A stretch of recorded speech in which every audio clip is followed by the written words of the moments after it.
I'm ready. All right, I'm going to do a little brief description here. So, tonight, everyone, first off, thank you for being here. We really do appreciate it. We are going to be exploring satellite imagery and its ability to map flooding. Just a description.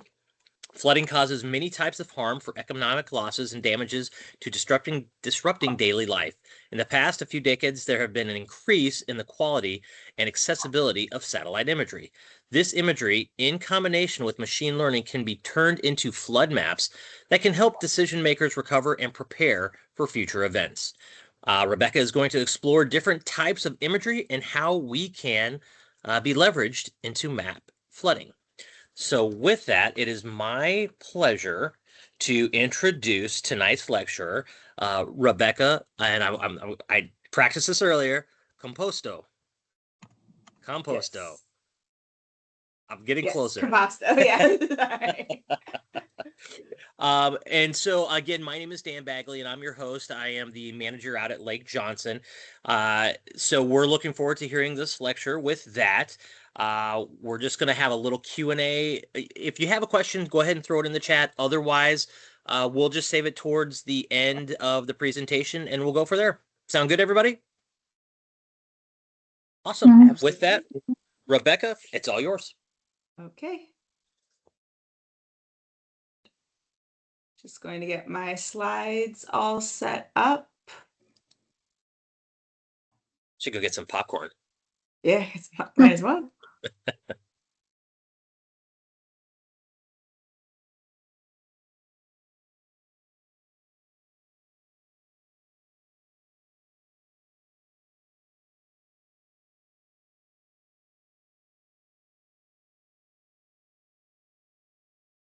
Sorry, I'm just getting all of my screens together, but I'm all set up and just checking. Daniel, do you see slides without notes? Okay, great. So yes, thumbs up. Hello, everyone. Thanks so much for spending your Monday evening with me. I am Rebecca Composto, and I'm a third-year PhD candidate at the Center for Geospatial Analytics, which is housed at North Carolina State University. And I'm in Dr. Tolber's Geospatial Analysis for Environmental Change Lab. I'm very excited to be here with you all today, this evening, to talk about flooding and satellite imagery, and I appreciate you all taking the time, to be here. And so before we get started, I just want to thank my advisor. She's not on the chat, but she advises me and helps with the research. And then I also want to thank North Carolina Space Grant for giving me some funding last year, but it still, is useful and has helped shape some of the research I'll show. So today I'll be talking about using satellite imagery and the techniques of machine learning to map flood events. And the roadmap for today is I'll give an introduction about flooding, I'll give an overview of satellite imagery, and I'll review an example of using satellite imagery to map flooding. And the example I'll discuss is related to this photo on the first slide here. This photo is of Philadelphia and this river. This is a river, and the river really stops here, but you can see all of this has flooded. And this flooding occurred after Hurricane Ida. And I'm from Philadelphia and grew up just around this area. So going to graduate school, I was really interested in mapping this flood event and seeing if how the techniques turned out.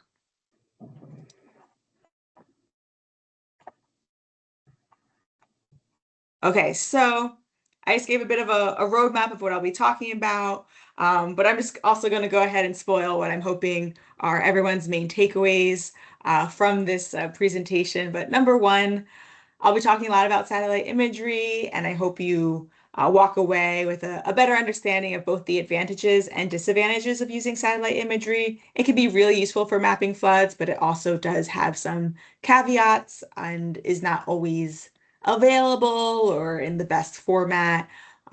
So something to be aware of. And then secondly, I will be talking a little bit about machine learning. And so another key takeaway is that machine learning is a useful technique that can be applied to satellite imagery to map floods. And so I kind of have some pictures of some of my favorite I don't love peanut butter and jelly, so I include s'mores, but sort of a great combination for making a flood map is using satellite imagery and a machine learning model. And so I have, chocolate and marshmallows together, another great combination. Yeah. So before I talk a little bit about the actual methods and meat and potatoes, I would like to give a little overview of how I came to be studying flooding and how I ended up in Raleigh. So I'll describe my journey in terms of hockey teams, which hopefully I don't think the hockey season is live. So hopefully, yeah, relevant, season appropriate. So I grew up in Philadelphia, so that's the Philadelphia hockey mascot. And I studied environmental science and biology. And for a while, I thought I wanted to be an ecologist, and I did some field work. And then I realized that I enjoy hiking, but don't necessarily enjoy studying specific species, although I appreciate all the ecologists that do study specific species. And I enjoyed working with geospatial data, working with maps and making pretty maps in college.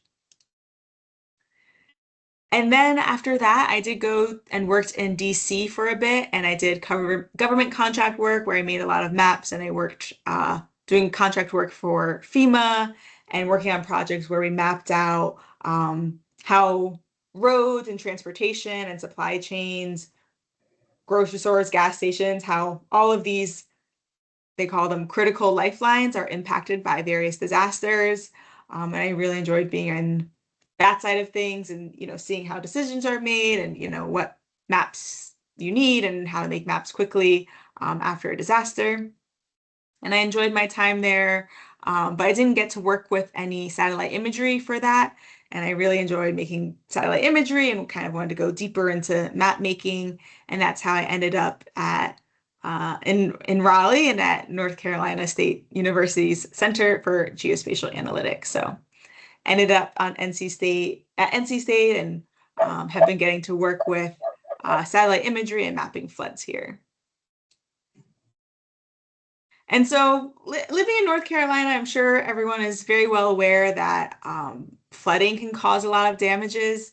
I'll still talk a little bit about it, but I'm sure it's not a point I need to belabor. And so, both in North Carolina and in the U.S. and globally, flooding is the most costly hazard or disaster. Costly as in finances, expensive. And in the US, hurricanes, which includes a combination of both heavy winds and flooding, are by far the costliest natural disaster. And in terms of billion-dollar events, the average cost of billion-dollar events is around 33.9 billion a year. So they're just very expensive hazards and they can disrupt roads, infrastructure, personal property like a car or houses and all of that. And then flooding also can disrupt daily life and people can become displaced from their homes. Businesses can close for extended periods of time and lose revenue. Schools can close and it can have all of these other impacts beyond direct physical damage. So that's a bit of the doom and gloom of flooding, but I do want to touch briefly on solutions before I get to mapping. And some of these solutions can be supported by maps of past flood events that come from and are created by satellite imagery. And one of the main ways to reduce flood risk is to decrease development in flood-prone areas. And basically, if there's an area that is known to flood frequently, don't build new things there or um, increase the amount of development in those areas. And this comes down to zoning and figuring out where to build. And basically, instead of, building a apartment complex in an area known to be flooded, maybe keeping that area a park that can absorb water and withstand occasional flooding. So zoning is really one important way to decrease flood risk and keep residential and commercial areas from being flooded. So outside of that, I have a bit of the 4 phases of emergency management down here. So zoning would be part of the mitigation side of things. But outside of mitigation, flood maps can also be used to help prepare areas by rehearsing different scenarios. And then it can also be used in the recovery phase. A flood map can be overlaid with maybe cropland or buildings, and that can be used to estimate the number of buildings or the amount of cropland damaged.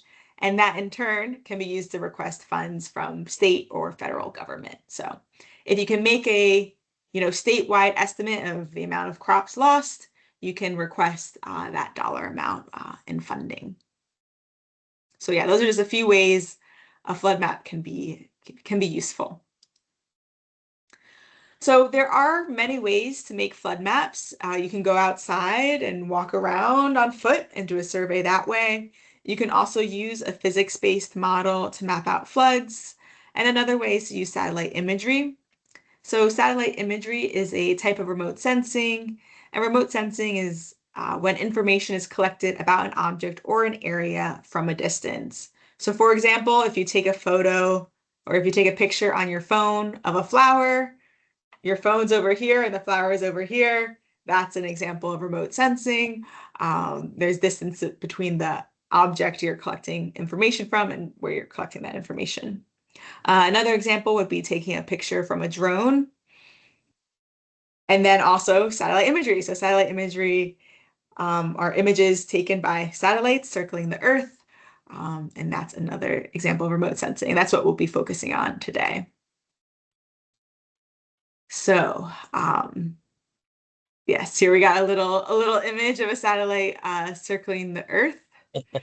And yeah, these satellites they're useful. They're up there, they're taking photos, capturing photos of the Earth. And there are two main types of satellite imagery. There is imagery collected by passive instruments and from active instruments. Most satellite imagery that you see maybe in a news article, especially if you're reading an article about flooding, most of that imagery is likely from a passive instrument. So this one on the left. And this passive instrument uses the sun's rays, so the light emitted from the sun, to basically take a picture of the Earth. And those images look like images you might take with your phone. They use the red, blue, green colors and take a picture of the Earth. The other type of imagery comes from an active instrument, and this is when the satellite itself emits its own energy, and then it measures the amount of energy reflected back from the Earth's surface. So it's emitting energy, and then it's measuring how much is coming back. And I guess for the sake of this talk, what you need to remember, I guess, about passive and active instruments is that the main difference is passive instruments cannot collect imagery through clouds, so they're very reliant on clouds, on weather and clouds not being present. And then active instruments can collect imagery through clouds. So those are sort of the two main types of sensors, but there's other properties of satellite imagery as well. So there's public satellite imagery that might come from NASA or the European Space Agency or another source. It can be public, so free, you don't have to spend money. But if you want to spend money, there's definitely companies that you can pay to buy imagery from. Another important part of satellite imagery is how big the pixel is. So if the pixel is smaller, it gives you more detailed information. If it's bigger, it gives you less detailed information. The timing of the collection, both how frequently images are collected, but also what time of day is an important factor. And then, as I just described earlier, active versus passive, that type of satellite will let you know if that imagery is useful with or without clouds. So this is just one example of the different properties of one satellite image. So this is a NASA image. It's from a satellite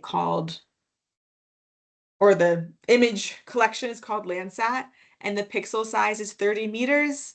It is about the same size as a baseball diamond, 30 meters by 30 meters. And then this imagery is collected about every 8 days, and it's collected by an active sensor. So it needs Sorry, that's wrong. It's collected by a passive sensor. It does not emit energy. Um, yeah, and so you can kind of get a sense here from these photos. On the left, you have the Landsat imagery at 30 meter pixel resolution. And then on the right, you have much, much smaller pixels. And you can see for the most part, even with 30 meters resolutions, you can see that there's this green grassy area, and then this brown area is maybe the more developed area around the uh, the baseball stadium. So some useful information there. So a big part of satellite imagery, a big property of satellite imagery is pixel size. And satellite imagery is composed of pixels and different even layers of pixels. And so within each pixel, there's some information. So it might be how much green is in that pixel, or how much red, or how much blue, or another piece of information captured by the satellite. And these pixels are also useful because you can feed that into a model, and then that model can classify each of these pixels into a certain land cover. So it can classify them into forested area, into developed area, and for the case of this evening, flood water and not flood water. And the spatial resolution, or how big the pixel size is, really matters for how usable the map is. Um, Yeah, it definitely matters for your study area or what area you want to map. Pixel size is pretty important. And so here you have an example at the top where 8 meters, you see some patterns. You see there's some lighter areas in the middle, and then 4 meters, 2 meters, down to 1 meters, 1 meter pixel size. You can really see that this is vegetation on the left. This is vegetation up front or up here. And then this is some sort of maybe grass and maybe a few buildings there too. So the smaller size pixels you get, the more information you can get, which is really useful for urban flooding. And my research is all focused on urban areas, so I tend to work with 10 meter or smaller resolution, but you can go as big as 250 meters. So a lot of folks studying the whole globe will use 250 meters to kind of find those big patterns. And just continue to dive a bit into the spatial resolution of things. On the far left here, we have Sentinel-2 satellite imagery, which is at 10 meters resolution. And it looks pretty decent. You can see some patterns here. Um, and then we go down to 3 meter planet scope imagery. And I know this image looks a little darker here, but you can hopefully see that looks a little less pixelated, looks a little more crisp. And then when we get down to this Google imagery, which is, the Google base map that you might see in Google Maps, it's very clear, a lot of detail there. So yeah, satellite imagery resolution definitely contributes to how you can use that satellite image and what sort of decisions or analysis you can do. So that's a lot of background about satellite imagery, some of the properties of satellite imagery, and now I'll discuss some of the main advantages and disadvantages of using satellite imagery specifically to map flooding. So the main advantage of satellite imagery to map floodings, it is considered real, or it's considered more ground truths or more aligned than maybe a physics-based model or other models to map flood extent. It's just very much considered real. Um, it also has wall-to-wall coverage. So that what that means is a lot of these physics-based models might focus on a little area around a stream or just smaller study areas. And the advantage of satellite imagery is you can get large swaths of imagery that can cover whole counties, whole countries, the whole world, depending how big you want to go pixel size wise. But you can just cover a lot more area, which is useful.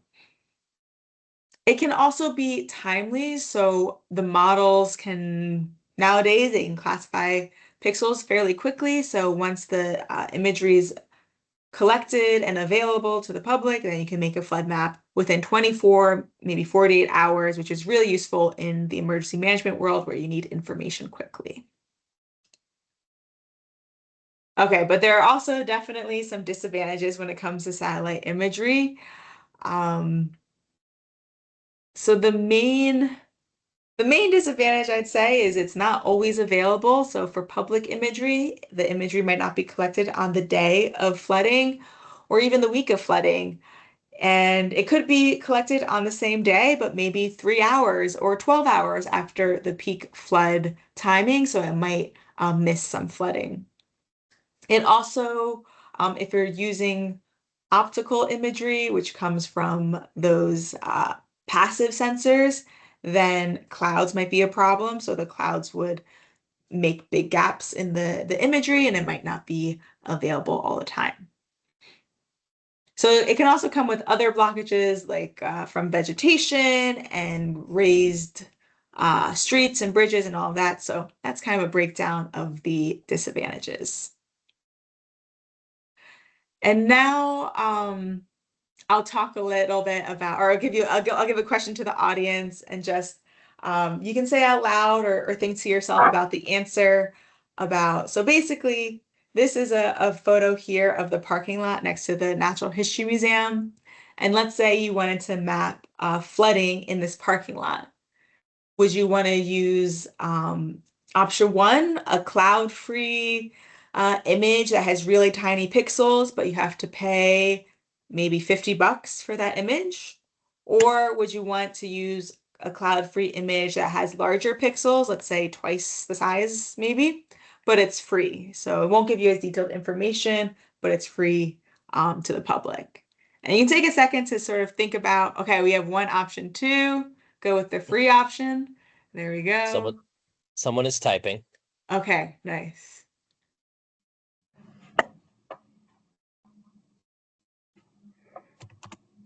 A clarifying question.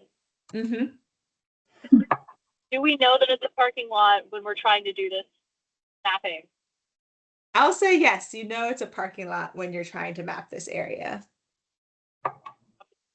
I would say go with option two, Okay. but because you don't have to, pay a lot of money. Yep. And if Yeah. it comes out the same way, then doing the smaller ones, then that could work. Yes. Yeah. Elaine has picked option one, Okay. and Constant has picked option two. Okay. There we go. There we go. And I'm going to give you all a disappointing answer, It depends. or the classic answer maybe that it depends. It depends on what your goal is. So, Elaine, you're right in the sense that, if you want really detailed information, if you want to know, you know, down to the cars, how many cars might be flooded or what percentage of the parking lot is flooded with very high detail, sure, you might want to pay some money and get that high detailed information. But if you say, hey, there's plenty of street parking, we're not too stressed if 50% of this parking lot is flooded, then maybe you go with the free imagery. So unfortunately, a bit of a non-answer that it depends on what your end goal is for what imagery you should select. And so just to demonstrate the inconsistent availability of satellite imagery, I have a quick example from Hurricane Helene. So this on your left here is a satellite image from a private company at 3 meters resolution before Helene, and this is Asheville, North Carolina. And then on the right here, we have after Hurricane Helene, we can see that, oh, sorry, I should have defined too. So in the middle here, you have permanent water. So this black line here is permanent water, and the red area is vegetation. And this portrayal of a satellite image is called false color imagery. So this doesn't look like a regular image. It's a special style so that we can really highlight the permanent water, the permanent water. So then on the right, you see the permanent water kind of disappears. It's turned this light green, and this is all flooded area. So from my mouse here on the left to this side, there you can see a few buildings in there, some vegetation, and this is all flood.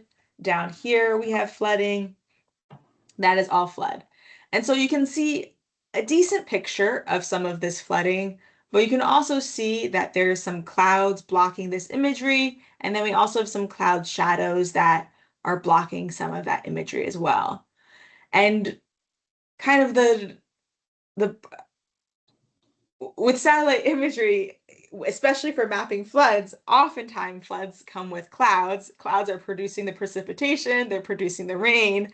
I would say, in my experience, majority of the time, you don't have clear, beautiful imagery, and even this is sort of more more clear than I would expect for this big of a flood event. So yeah, this is just an example of how flooding isn't always available. So now I'll talk a little bit, now that we've discussed satellite imagery and its different properties, I'll go into depth a bit about a flood event or the main flood event that I've been studying for my research and how I've used satellite imagery to map that flooding.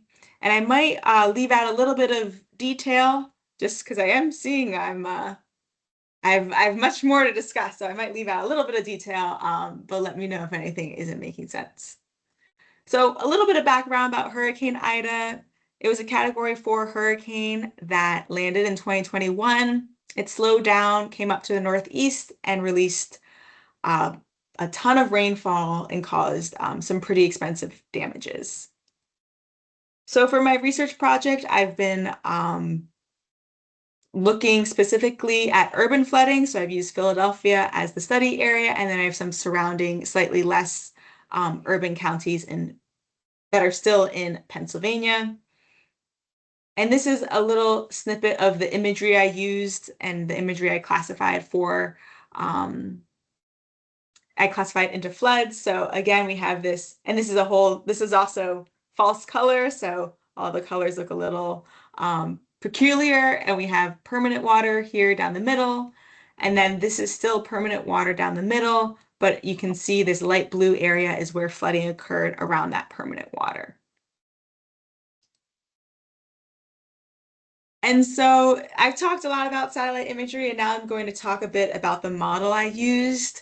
And so the model I used is a machine learning model, and it fits into this big umbrella term of artificial intelligence. And yeah, so it's under that umbrella term. And machine learning has become a pretty popular tool to map flooding because it's good at learning patterns, and it's been found to be a bit more accurate than traditional methods of just using one singular water index or other models that take a little bit more human input. And so I'll talk a little bit more about the machine learning. I'll talk a bit about machine learning generally, and then I'll talk about the specific model I used. And so let's say for a second that you're trying to teach a child the different fruits and vegetable names.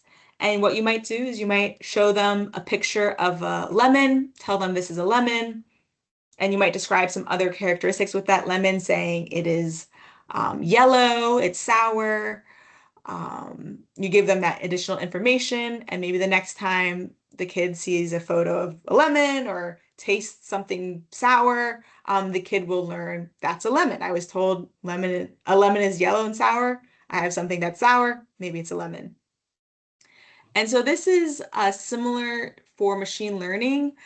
You can give a model some labeled data, and the machine will learn about the characteristics of the different fruits. And eventually the model can see unlabeled data. So you might show it a photo of a lemon, not tell the model it's a lemon, and then it can make a prediction of that fruit. So what you might train a model on is that lemons have a certain color and taste and texture. And that way, when you show a photo of a lemon that it hasn't seen before, and you give it information on color, taste, and texture, it can make a prediction of the label for that lemon. And one type of machine learning technique is called the random forest algorithm or random forest model. And how that works is, again, you have your labeled data and you'll put it into the model, and then it's called random forest because the information on this one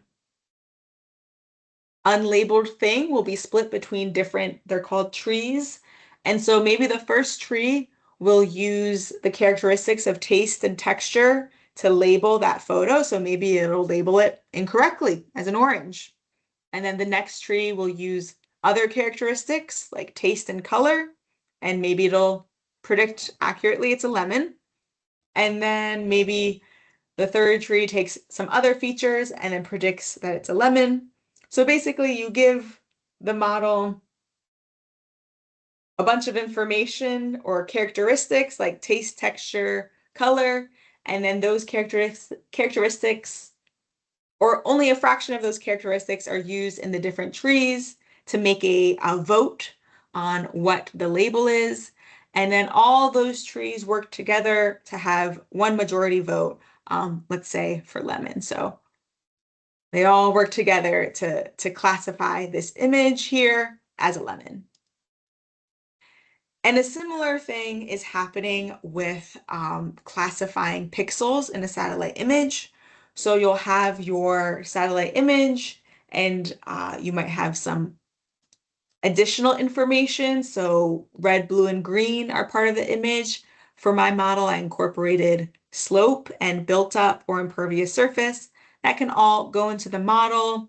And then each of these trees uses different characteristics. Maybe just the first one uses slope and green to predict what the pixel is. The next one uses a few other characteristics to predict what that pixel is. And then another tree uses a different combination of characteristics to predict what that pixel is. And then there's that majority vote to say that that pixel is water or flood.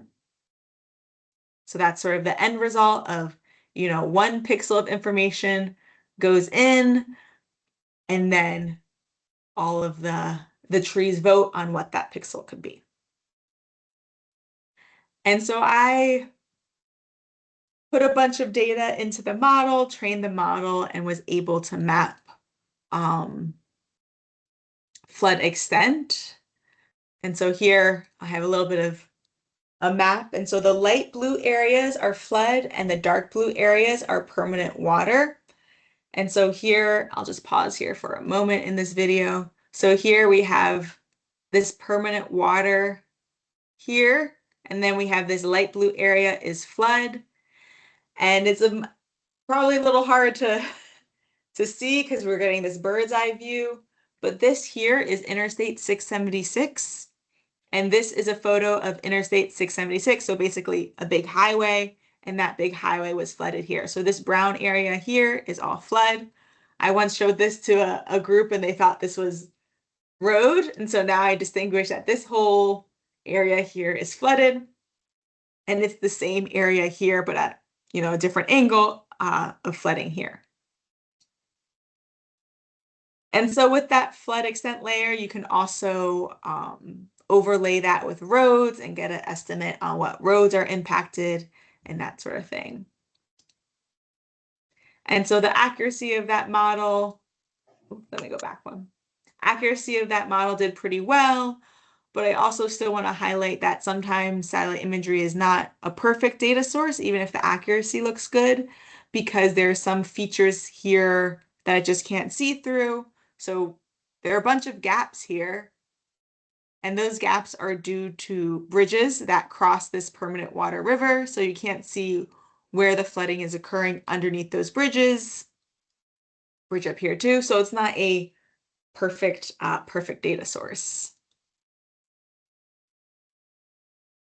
And when I started school, machine learning and the random forest model, as well as some deep learning techniques, were really popular. But there's now some even more advanced models, and one of the more advanced models is called Prithvi. And so my model is focused on a specific area, and you have to put a bunch of data sources together to classify those pixels. But now there's this Prithvi model that is trained on a terabyte of data. It's trained on tons and tons of data, and it can be applied anywhere in the world. And I'll just show a video of how quick it is to use. So you can get your satellite image, you can drag it into this interface, and then in a matter of seconds, without ever seeing the study area before, this very smart model built by a team at IBM and NASA can classify the satellite imagery into flooded and not flooded areas, or in this case, flood and permanent water and not flooded areas. So this is the same area I was showing before, and this is Interstate 676, and then they're capturing that Interstate 676 flooding there. Is this a guesstimation, Rebecca? Like for instance, would you put this map in this model, and then it would say, if we got 2 inches of rain, this could happen. If we got 10 inches of rain, this could happen. So this is only for events that have already happened and where there's satellite Post. imagery, and not Okay. so much modeling what would happen under different circumstances. And so there's other data available publicly, and I do want to also share, since folks, yeah, just because I was talking to Daniel before things got started, and these flood maps with the satellite imagery are very much based on past events and are sort of one snapshot of time and don't really show accumulation of flood extent or flood risk. So I will quickly show an example. So are you guys seeing a web page now? Yes. Okay. So yes, satellite imagery and my work is about capturing one specific flood event, but there's an organization called First Street Foundation that is interested in looking at the probability of different hazards. And what you can do with this website is you can put in your address, and this company, it's a very research-based organization, but also they do have predictions for every building in the US. So they're not, I would say, scaling something across the whole US is pretty difficult, and having good accuracy for every single building is a bit difficult. So I would take everything with a grain of salt. All of their estimates, take it with a grain of salt. But you can look up a property and see information on different hazards, including flood factor. So you'd have to read about how they define flood factor, what that means. And then it has other factors as well, like wind, air, and heat. And so this is a company that's working on not just mapping one past flood event and what buildings were impacted by one specific flood event, which is what I focus on, but really looking at probability of damage for a specific property. And so now I'll switch back to the slides for just a few concluding slides. And you wanted me to tell you at 7:40, it's now 7:41. Got it. Perfect. Thank you. Okay. So just the conclusion of this is that satellite imagery can provide accurate flood maps, and you can overlay that flood map with roads and buildings and other data sets to learn what areas are at risk or could benefit from some mitigation. And ideally, these maps of past flood events can help us reduce flood risk in the future. And if you have specific questions or yeah, happy to talk about any questions, or down the line, if you have any more questions, definitely feel free to email me. And I will also put in the chat, I will put a GIS lesson that one of our attendees, Caroline, also was very much involved in and helped create. So I'll put that in the chat as well. And if you have any questions about that lesson plan or the imagery, I'm all ears. The first question comes from Leah. Okay.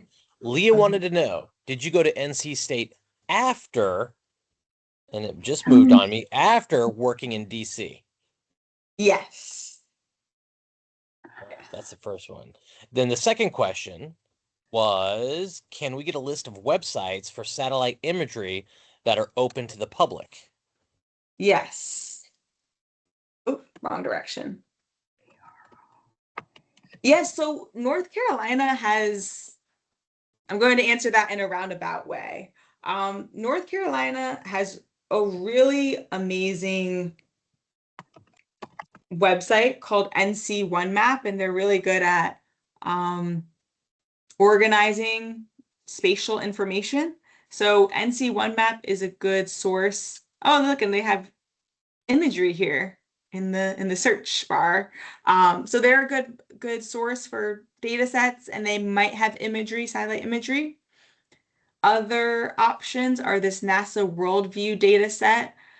You can look at satellite imagery on that website. And then if you like working with this satellite imagery, there are free tutorials through a different NASA program called Applied Remote Sensing Training Program, or RSET. These are some nice, yeah, they're online, self-paced, and they're really, really well done training to learn about satellite imagery. They even have one on flood mapping, and they have one on active sensors, passive sensors, all of that. So that is a good option as well. Right. We have a couple more questions. Okay. Constance has asked, what's the most devastating flood that you have studied? That I've studied? Well, honestly, I've only studied the one flood event, Hurricane Ida. I really drilled into only one. So that's probably one of the most, yeah, that's probably the biggest one.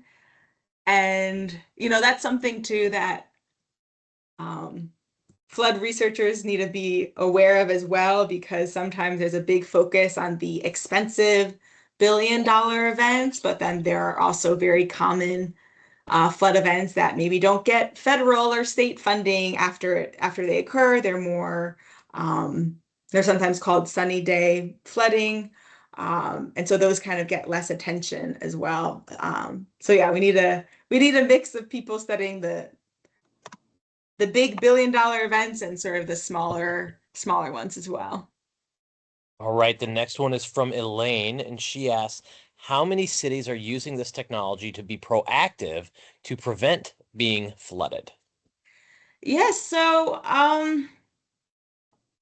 it's hard to say. That's a good question. It's hard to say how cities, I guess I can say one example is um so a map of a past flood event is useful in the emergency management world. A lot of times there's a lot of rehearsing for bad events and big events. Sometimes it's called wargaming, or scenario planning of everyone gets in a room, and you sort of act out what you would do with a big flood event and who you call and what steps you take. And a map of a past flood event can be used in those sort of scenarios to say, hey, Category 4 hurricane has landed. There's been a ton of rainfall. We have a map of precipitation, and we have a map of satellite imagery, and now we have to go off of that information. So that's sort of the response phase of emergency management.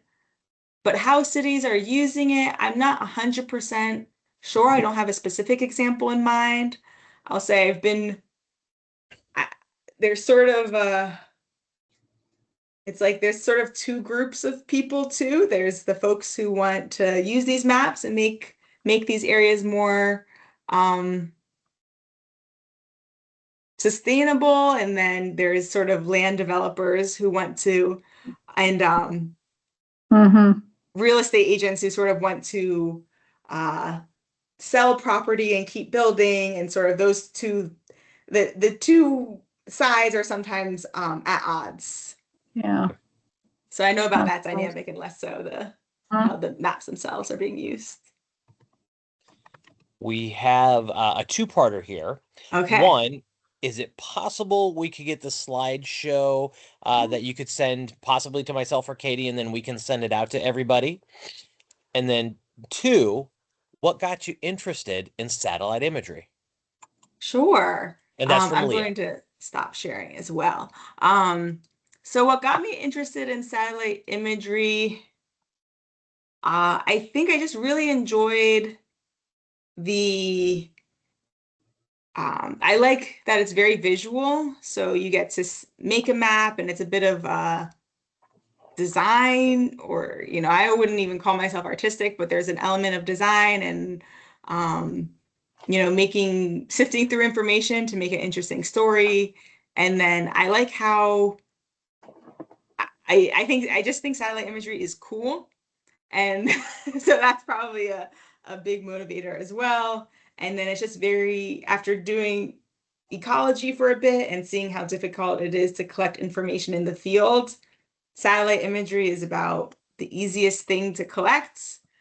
I am indoors. I'm not out in the rain studying. I've studied a nocturnal monkey before, and I'm not out studying a nocturnal monkey. So it's sort of a different availability of data that I also appreciate, and you get to work with. It's just a fun thing to work with. Yeah. Mm. You don't get to just drop nocturnal monkeys. I mean, Yeah. come on, what?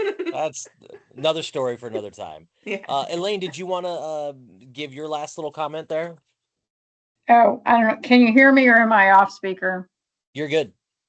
Oh, okay. I was just going to say, I especially appreciate your fruit basket explanation. And I finally, for the first time, I think, understand more about how AI would read pixels and how they can determine what they might be. I thought that was very interesting.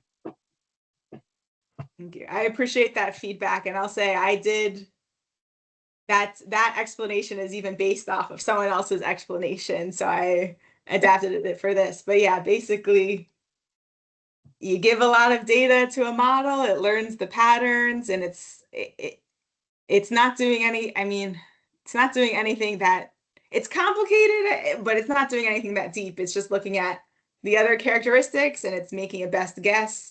Oh, and something I forgot to mention is sometimes those best guesses can be wrong as well. I always mean to, I forgot, that's in my notes, to add as a caveat that just because it's a machine learning model, or it's it's making a prediction based on past information, and it might have a ton of information to make that prediction on, but it can still very, very much be wrong. Okay, thanks. Ruth has a question for you. Go ahead, Ruth.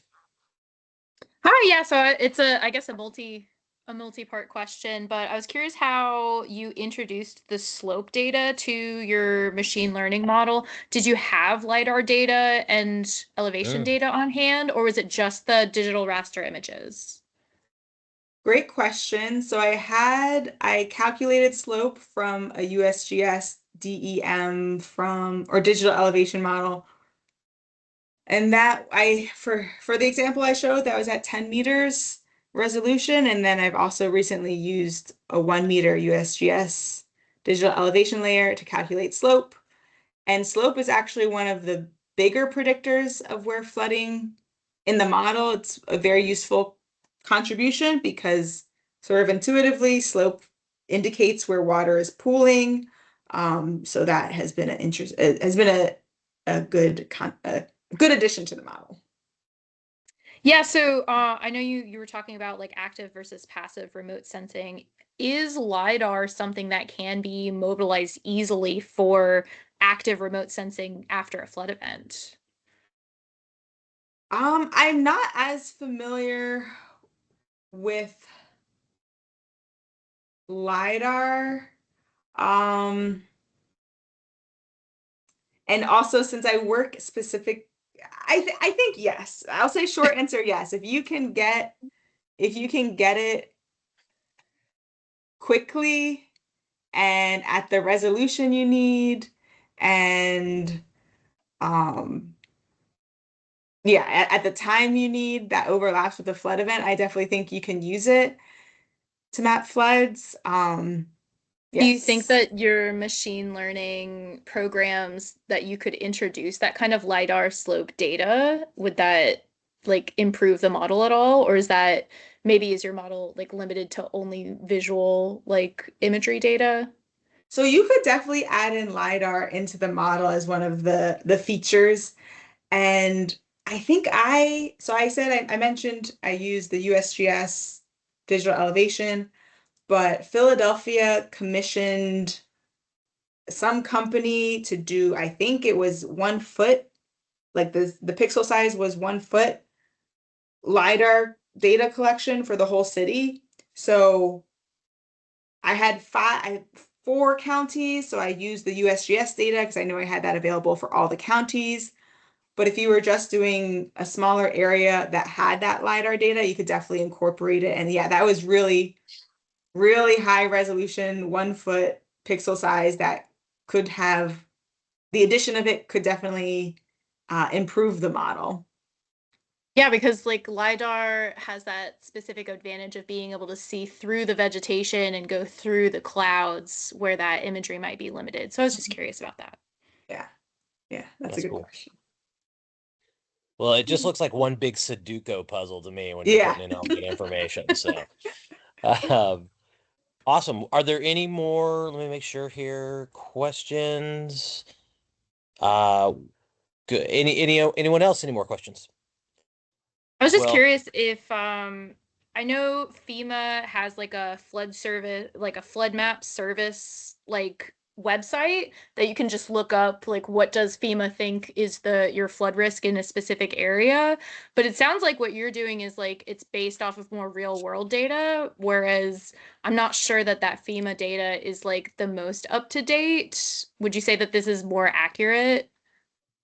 So that's a good question. So I guess I'll start with FEMA has flood maps, and then I think North Carolina specifically has state flood maps as well. So the FEMA flood maps and the North Carolina flood maps might not completely align, and I'm guessing North Carolina specific flood maps are a little more accurate than the FEMA ones. And I'll say it's kind of it's so this is I'll say like my map is like one specific event for the Mm-hmm. flood extent for one specific event that happened to be a category 4 and all these other things, and that's where the flooding went. And then the FEMA flood zones and North Carolina flood zones are more probability, and so they're sharing their risk of flood per year and not just this one-off event. That's a really good point, So yeah. so in some ways there might be a few streets that, my flood map finds flooding in that aren't covered by FEMA. Um, and there might be some areas that I think one of the uses of this flood map too is saying, hey, FEMA flood zones or North Carolina flood zones, you're missing these 3 areas that really drastically flooded after this big event. Maybe mhm. consider adding them into your flood zone layer or probability layer or something like that. And then, of course, there's all the politics of, well, if it's in the flood zone, it has to be covered by flood insurance, and you have to Yes. get that through the government. And Yes. do you really want Yes. that on the map, even though it is more accurate if it is, and all that jazz? Yeah. Yes. Yeah. There. It looks like Leah has a question.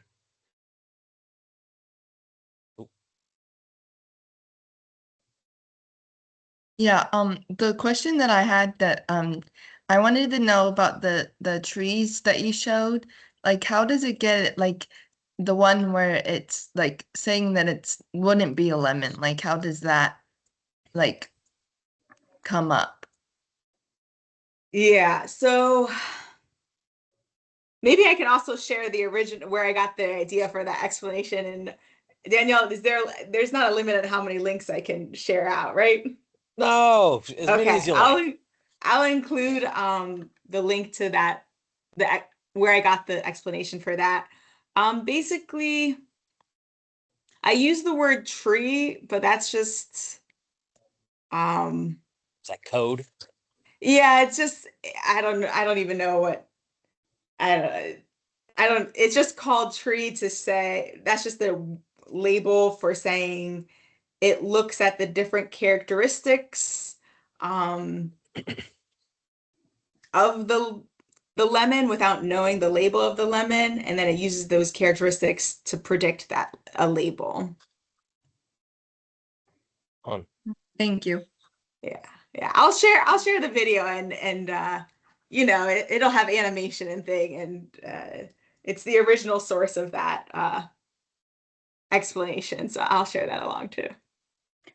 Well, I gotta if go. I enjoyed it though. Thank you very much. Thank you. Elaine, Yeah. before you take off, make sure you send Rebecca some love and snaps because she will be defending her dissertation or thesis in 3 weeks on this subject. Oh, So we're all pulling for you. Well, you can do it, Thank you. Rebecca.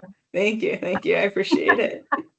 and just so everybody knows before we say goodbye to Rebecca, that Keith Baumberger and Gianna Mills will be discussing the invisible but impactful, the science of air quality on May 11th. So hopefully everyone can come back, sign up again for that.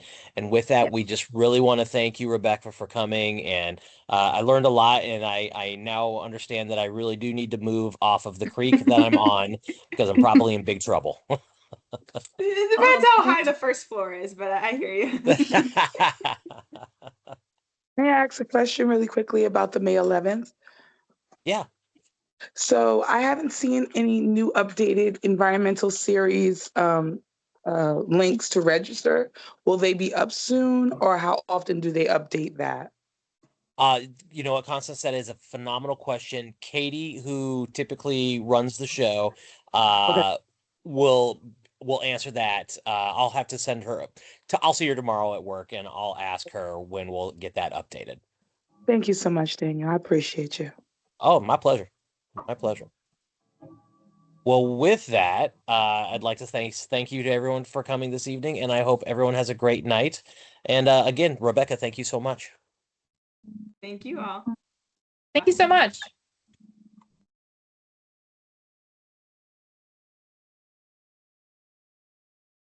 Thank you. Good night. Good night. Danielle, should I stay on for Thank you. anything or I'm good to sign off too? Leah, thank you so much for being here. Thank you. No, Rebecca, you are good. Thank you. This was Okay. wonderful. And make sure you stop by Lake Johnson on your next Yeah. walk. Say hey. Cool, cool. And yeah, I'll send over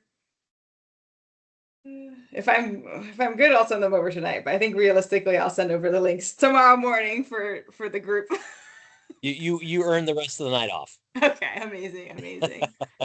All right, Awesome. cool. And good luck with your defending. Awesome. Thank you. And yes, thank you for emceeing. It was very helpful to hear. I could not see the chat, so that was really, really useful. My pleasure. Yeah. Awesome. Cool. Thank you. Bye. Bye now. Bye, y'all.